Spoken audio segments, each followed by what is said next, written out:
Okay, everybody, welcome back to Chapter 2. We've officially finished Chapter 2.1, so we're going to be moving on to 2.2 and 2.3. Keep in mind in 2.1, we started the first two standards here. So we know what polynomials are, we know what the leading coefficients are, we know what standard form is, we know what terms are, and we can look at polynomials and we can name them. Binomial, trinomial, stuff like that. Then we started adding and subtracting polynomials, which was our second standard down here. And then in 2.2 and 2.3, we're now going to start looking at the multiply piece. Remember, with adding and subtracting, you're combining like terms. Multiply is going to look a little different. So 2.2 is multiplying polynomials. 2.3 is special products, meaning multiplying special ones. So we kind of just lump the whole thing together and do it all at once. We're first going to start with multiplying binomials. Keep in mind a binomial is a polynomial with two terms. So for example, number 1, we're going to multiply x plus 2 times x plus 5. Now, the reason we call it binomial is because x plus 2 has two terms, x plus 5 has two terms. So we're doing binomials. Now, we've got two methods of doing this. The first one we're going to do is a table. So in order to multiply x plus 2 times x plus 5, we're going to set up a table. You just need a vertical line and a horizontal line. Now I'm going to start with x plus 2. It does not matter which side you put it on. That's completely up to you, but we've got an x and we've got a plus 2, and then we split the table. Then on the other side we've got an x, we've got a plus 5, and then we split the table.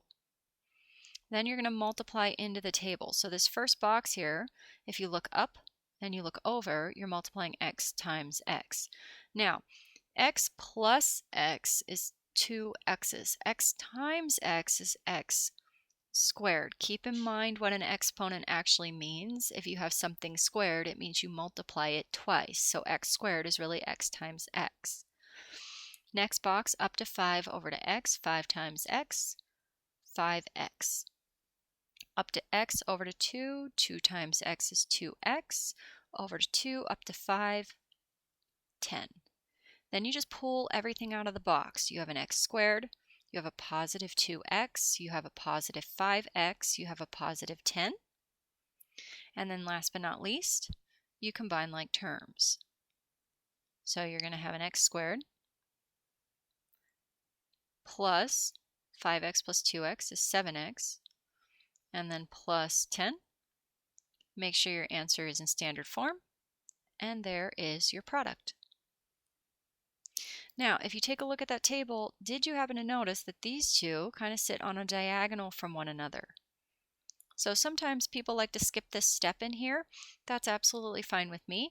From the table, you can say, okay, I have an x squared, plus automatically I'm just going to combine my 5x and my 2x into 7x, and then I have a 10, and you can skip this middle step and go straight to your final answer. Completely up to you. Now, distributive property is usually what most of you are going to start choosing.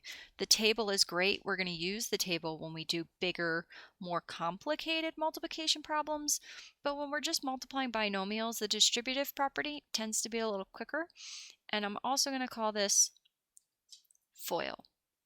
Okay, so FOIL stands for firsts, outer, inner, lasts. And let's look at what that actually means. So we're going to take the problem x plus 2 times x plus 5, and we're going to distribute. So the first thing we're going to distribute is we're going to take this x and we're going to distribute it to this x. And if you take a look, that's your first, okay? It's the first x times the first x. So x times x, x squared. Outers. Now we're also going to take this x and distribute it to the 5. So just like the distributive property, you take everything in the first thing times everything in the second thing.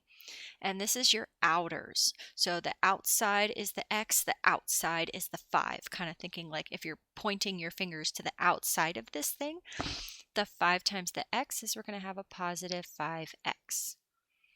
Now, we've taken the x and distributed it to the x and the 5, but we haven't touched the 2. Now we have to distribute this guy. So we're going to take the 2 and we're going to distribute it to the x. This is your inners, okay? So first outer inner, so the 2 is on the inside, the x is on the inside, which is 2x. And then lasts, so we take the 2, we also distribute it to the 5. 2 is at the back end of that parenthesis, 5 is at the back end of its parenthesis, so 2 times 5 is 10. Then you're at the same spot you were here. So you combine like terms. You've got your x squared, you've got your positive 7x, and you've got your positive 10. And that's your product. You can use either method. Usually for binomials, though, I'm going to revert back to the distributive property or the FOIL because it just goes a little bit quicker. We will use the table again. Next example, we're going to multiply 2x minus 3 times x plus 5.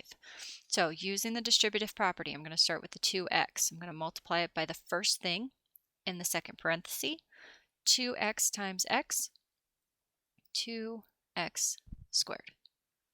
Then I'm going to take my 2x and I'm going to multiply it by this 5. 2x times 5, positive 10x. Then I did my 2x times everything. Now I have to do my negative 3. Keep in mind, negative 3. So negative 3 times x, negative 3x.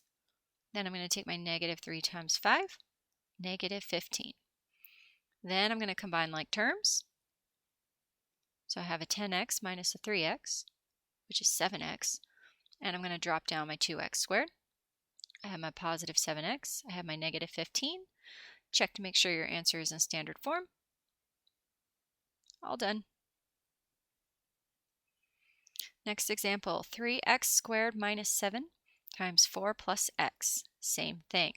So 3x squared, first of all, times 4. 3x squared times 4, 12x squared.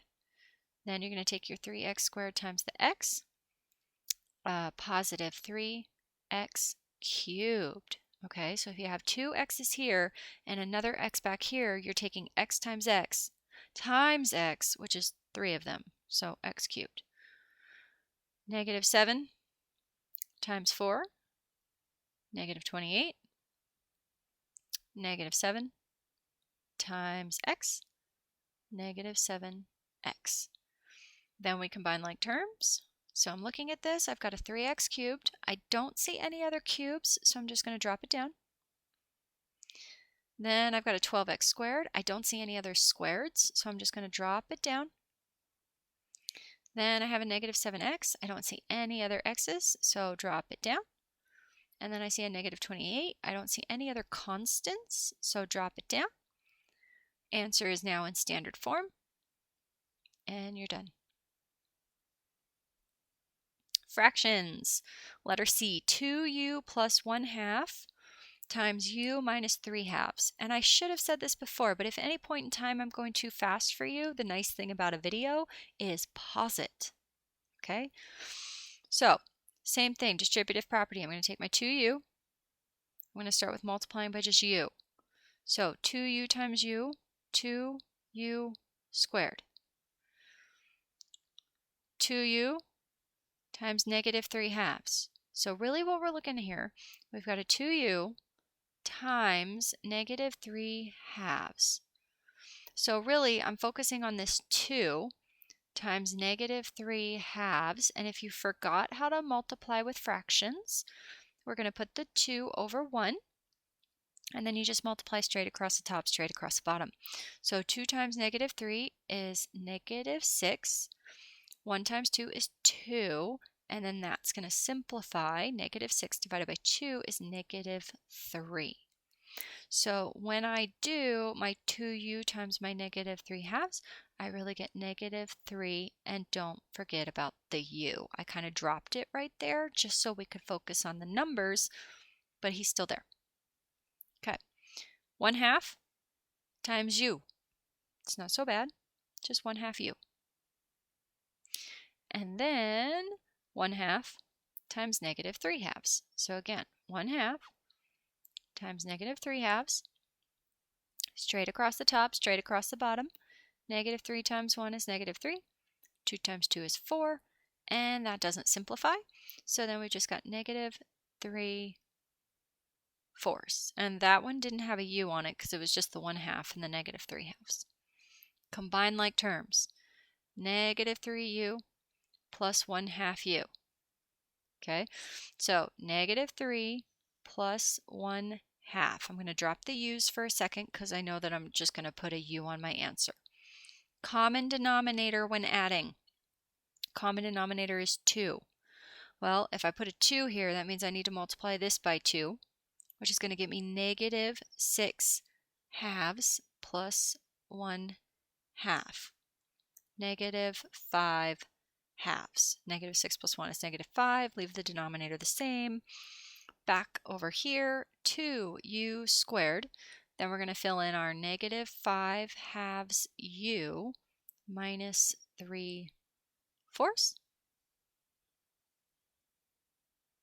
And there's your final answer.